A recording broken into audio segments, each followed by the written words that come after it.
আজকের ভিডিওটি মূলত যারা ভবিষ্যতে বাড়ি করবেন তাদের জন্য। যাদের হাতে সময় আছে তারা ভিডিওটি শেষ পর্যন্ত দেখবেন এবং যাদের হাতে সময় কম তারা ভিডিওটি শেয়ার করে রাখতে পারেন, পরে দেখতে পারবেন।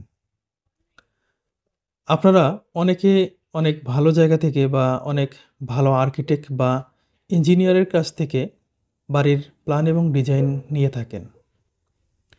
কিন্তু শেষে কি ভুলটি করেন সেটি হচ্ছে মিস্ত্রি চুজ করতে গিয়ে আপনারা ভুল করে বসেন। সেটি হচ্ছে মানে এটি একটি ঠিকাদারি কাজের মতোই প্রায়। অনেক মিস্ত্রি আছে এটি ঠিকাদারি সিস্টেমেই কন্ট্রাক্ট নিয়ে থাকে ছাদের স্কোয়ার ফিট হিসেবে। তারা করে কি, আপনারা করেন কি, মালিকদের উদ্দেশ্যে বলছি, আপনারা ২-৪ জন মিস্ত্রিকে যাচাই বাছাই না করেই আপনার অমুকে বাড়ি করেছে, আপনার পরিচিত একজন বাড়ি করেছে, সেই মিস্ত্রিকে হায়ার করার চেষ্টা করেন। বিষয়টি হলো, যে মিস্ত্রিকে হায়ার করবেন তার ঢালাই মেশিন আছে কি না, তার পর্যাপ্ত জনবল আছে কি না, কাজ করার যে ইনস্ট্রুমেন্ট, মালামাল, শাটারিং, এই যে বিষয়গুলো, এগুলো ঠিকঠাক আছে কি না সেগুলো একটু যাচাই করে নেবেন।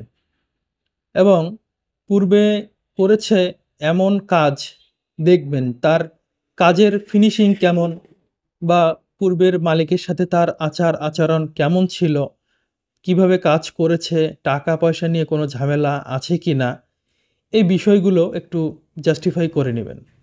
তার কারণ আপনার পুরো জীবনের জমানো অর্থ, ম্যাক্সিমাম মানুষই সারা জীবনের জমানো অর্থ দিয়েই কিন্তু বাড়ি করে। অর্থাৎ আপনার যে স্বপ্নটা যেন সে দুঃস্বপ্নে পরিণত না হয়। আপনি ভালো ইঞ্জিনিয়ার হায়ার করেছেন, ভালো আর্কিটেক্ট হায়ার করেছেন, ভালো দাম দিয়ে বাড়ির প্ল্যান করিয়েছেন, কিন্তু শেষমেশ কিন্তু ওই বাড়িটি নির্মাণ করবে একজন নির্মাণ শ্রমিক।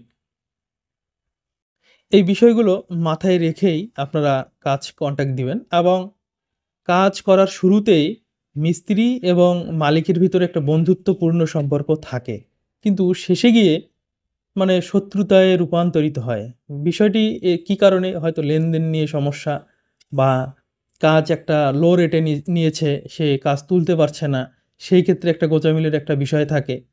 আপনারা করেন কি, ২-৩ জন মিস্ত্রিকে দেখার পর যেখানে আপনারা কম পান সেখানে আপনারা তার সাথেই কন্ট্রাক্টে চলে যান। এটি কখনোই করবেন না। আপনি সেই মিস্ত্রির আর আগেই বলেছি যে তার পূর্বের কাজ যাচাই বাছাই করবেন, তার জনবল বা মালামাল আছে কিনা। এটা করার পর আপনারা ১০ টাকা বেশি লাগুক পার স্কোয়ার ফিটে ভালো একজন মিস্ত্রিকে দেওয়ার চেষ্টা করবেন।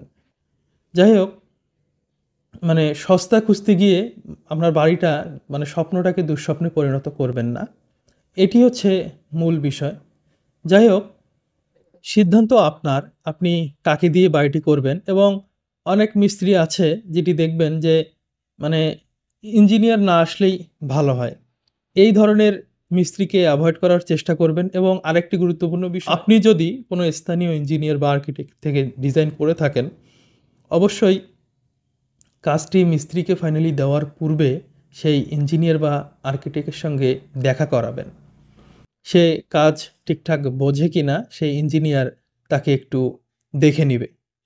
এবং রেট কোড একটা এগ্রিমেন্ট করে নেবেন, আপনার সাথে যে পার স্কোয়ার ফিটে কীভাবে কাজটা সম্পাদন হবে বা শেষ হবে, শুরু কীভাবে হবে, শেষ কীভাবে হবে, ফিনিশিং কীভাবে হবে, অ্যাকচুয়ালি ডিটেল একটা এগ্রিমেন্ট।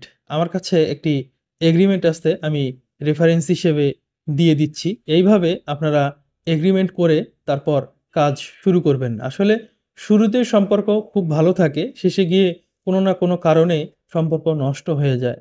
তাই আপনার সম্পর্কও যেন ভালো থাকে, আপনার স্বপ্নও যেন বাস্তবায়ন হয়।